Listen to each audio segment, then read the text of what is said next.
Boa noite, você vai ver hoje no Tarek Notícias. General diz que Estados Unidos vão reagir em caso de ataque do Irã em aniversário da morte do general iraniano Qassem Soleimani. Procuradoria-Geral da República apura pagamentos em espécie de Eduardo Bolsonaro para a compra de imóveis no Rio de Janeiro. União Europeia autoriza o uso da vacina da Pfizer e BioNTech. Polícia Federal encontra mais de 43 mil toras de madeira irregular no Pará e realiza a maior apreensão do Brasil. O toque de recolher no Paraguai começa a partir de hoje. Sistema Cantareira chega ao menor nível desde a crise hídrica de 2015 em São Paulo. A Sabesp descarta desabastecimento. Eu sou o Tarek Laques e está no ar o Tarek Notícias.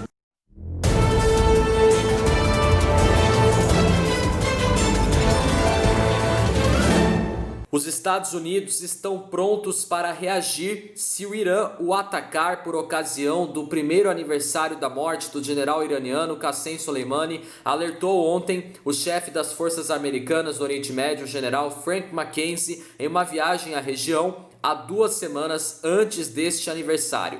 O comandante do CENTCOM disse que viajou para Bágida, onde se encontrou com o chefe das forças da coalizão anti-jihadista, o general americano Paul Calvert, bem como com o chefe do Estado-Maior iraquiano, o general Abdul Amir Yarallah. Ele também viajou para a Síria para se encontrar com as forças posicionadas na base de Al-Tanf, no sul.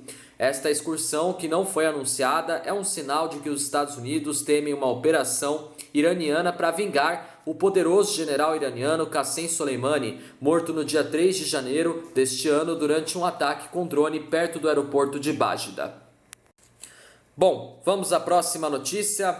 Falamos agora, de política no mundo, vamos falar agora de política aqui no Brasil, A Procuradoria-Geral da República abriu a apuração preliminar para analisar o pagamento em espécie feito pelo deputado federal Eduardo Bolsonaro, do PSL de São Paulo, na aquisição de 2 apartamentos na zona sul do Rio de Janeiro entre 2011 e 2016. A abertura da apuração preliminar foi informada ao STF pelo Procurador-Geral da República Augusto Aras em manifestação enviada na última sexta-feira. Segundo o despacho, a Procuradoria-Geral da República vai verificar se há elementos que justifiquem a abertura de uma investigação formal. As informações sobre as transações financeiras foram reveladas pelo jornal O Globo. De acordo com o jornal, na época, Eduardo Bolsonaro teria pago R$150 mil em dinheiro, R$196,5 mil em valores atuais corrigidos pela inflação. Os dados constam em escrituras públicas desses imóveis obtidas pelo jornal O Globo em 2 cartórios da cidade. Um advogado também acionou o Supremo Tribunal Federal após a reportagem do jornal O Globo para pedir que o deputado seja investigado, apontando que o pagamento em espécie seria um indício de lavagem de dinheiro. Segundo o jornal O Globo, a compra mais recente foi feita por Eduardo Bolsonaro em 2016, já no primeiro mandato do político na Câmara dos Deputados. Registros dos cartórios mostram que em 29 de dezembro daquele ano foi lavrada a escritura de um apartamento em Botafogo por R$1 milhão, sendo que R$81 mil foram pagos como sinal, que é um pagamento adiantado como garantia, e outros R$100 mil neste ano em moeda corrente do país, contada e achada certa. Tabeliães ouvidos pelo Jornal Nacional disseram que a expressão moeda corrente contada e achada certa se refere a dinheiro vivo.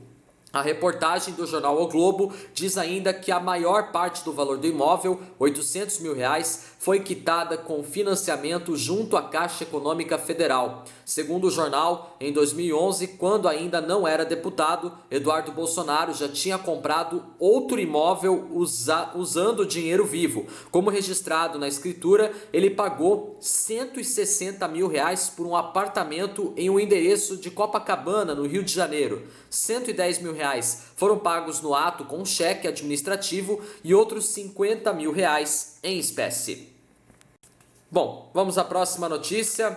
Bom, já que a gente estava falando também de política, vamos agora falar sobre a vacina contra o coronavírus, Porque a Comissão Europeia deu hoje a aprovação final à vacina contra o coronavírus desenvolvida em conjunto pela Pfizer e pela BioNTech. Horas antes, a agência de regulação de Produtos Médicos da Europa havia dado a luz verde ao produto. A presidente da comissão alemã, Ursula von der Leyen, já afirmou que o plano é começar a campanha de vacinação no dia 27 de dezembro. A Alemanha, França, Áustria e Itália já disseram que pretendem começar na data. Cada país será responsável pela vacinação em seu território. No Reino Unido, Israel, Estados Unidos e Arábia Saudita, a população já está sendo vacinada. As preparações para o início da campanha acontecem no mesmo momento em que há a identificação de uma variante mais transmissível do vírus no Reino Unido. Vários países europeus fecharam suas fronteiras aos viajantes que têm o país como origem. Segundo a EMA, é provável que a vacina funcione para essa nova variante. A pandemia matou cerca de 470 mil europeus. As infecções se aceleraram nos últimos meses e, consequentemente, a economia piorou. Os governos de diferentes países voltaram a impor medidas restritivas para tentar impedir a propagação do coronavírus. Para vacinar a população em massa, foram convocados estudantes de medicina, médicos aposentados, farmacêuticos e soldados. É uma campanha de escala sem precedente. Há grupos prioritários para receber a injeção: profissionais da saúde e idosos que vivem em asilos. De acordo com os planos da maioria dos países europeus, a população em geral só será vacinada no meio do ano que vem. A meta é alcançar uma cobertura de 70% da população do bloco da União Europeia. Bom, vamos à próxima notícia, né? Bom, a gente estava falando também, né, sobre vacina contra o coronavírus, né? Vamos falar agora de meio ambiente, né? Porque a Polícia Federal encontrou mais de 43 mil toras de madeira ao longo dos rios Mamuru e Arapiuns, na divisão do Pará com o Amazonas. A apreensão foi a maior de toda a história do Brasil, de acordo com a Polícia Federal. O balanço foi divulgado hoje, mas até agora ninguém foi preso. O recorde anterior de apreensão de madeira também ocorreu no Pará. Segundo coordenadores da Operação Arco e Fogo, em 2010 foram apreendidos 64 mil metros cúbicos e meio de madeira na reserva extrativista Renascer, no nordeste do estado do Pará. Ao longo dos últimos dias, os agentes da Polícia Federal retiveram 131 mil metros cúbicos de toras, o volume suficiente para a construção de 2.620 casas populares. Foram 43.700 toras apreendidas em uma região de 20 mil quilômetros quadrados. De acordo com a Polícia Federal, o cálculo da apreensão ainda é preliminar e deve aumentar após uma perícia com o apoio do Exército. Bom, vamos à próxima notícia.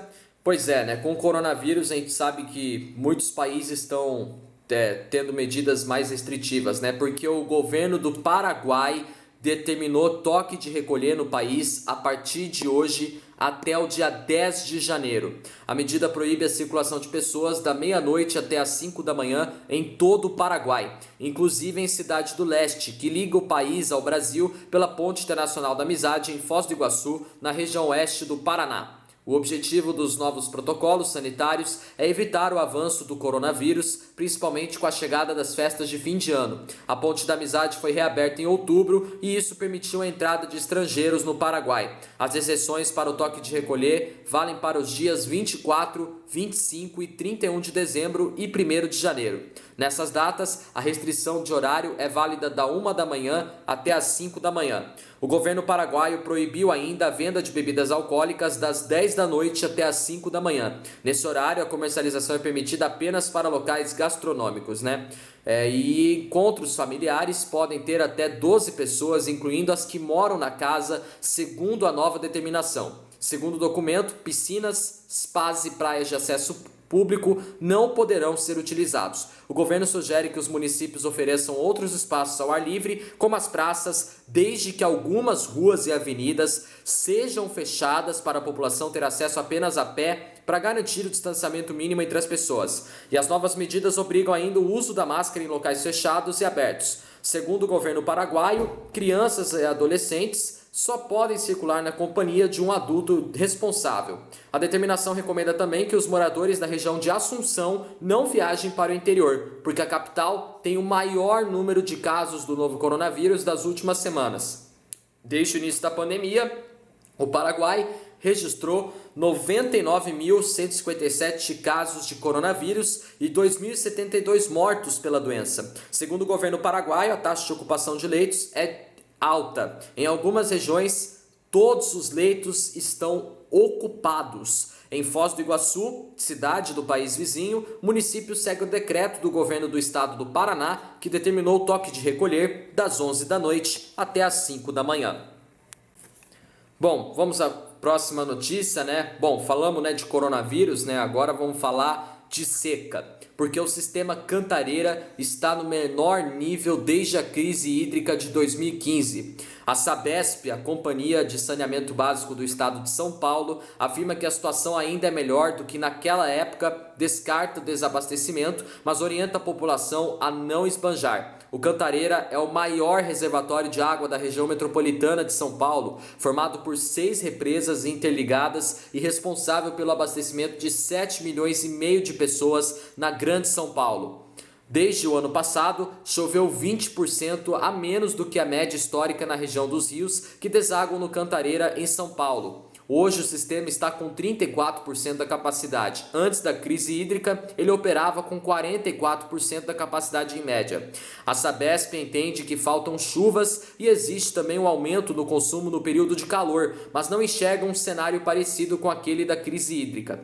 A Sabesp garante que não há risco de desabastecimento porque realizou obras emergenciais durante a crise, como o bombeamento de água, do volume morto em caso de emergência e a interligação de todos os sistemas da Grande São Paulo e a criação de mais um, o São Lourenço. Além disso, a empresa informou que está fazendo uma nova obra na bacia do rio Itapanhal, que vai levar a água para a represa Biritiba-Mirim, mas não informou o prazo para terminar o trabalho. E Pedro Cortes, professor do Instituto de Energia e Ambiente da USP, explica que o sistema Cantareira nunca se recuperou da crise hídrica. Se antes de 2014 chegava a ter de 80% a 100% dos reservatórios abastecidos, nos últimos 4 anos poucas vezes passou dos 60% ou 70%. O professor da USP disse que além da falta de chuvas e do aumento do consumo de água no calor, o desmatamento também na floresta amazônica impacta o nível dos reservatórios da Grande São Paulo, porque prejudica os chamados rios voadores, nuvens de chuva que vêm daquela região até a região metropolitana da capital paulista. Bom, nosso jornal Tarek Notícias termina por aqui. Se você quiser rever nossos vídeos desde a nossa primeira edição do nosso jornal, tá no nosso canal, corre lá. Não esqueçam de deixar aquele joinha maroto, se inscrevam no meu canal e me acompanhem também no Instagram e no Facebook. Tenham todos uma boa noite, um ótimo começo de semana para vocês, uma ótima segunda-feira e até amanhã em mais uma edição do Tarek Notícias. Valeu, tchau!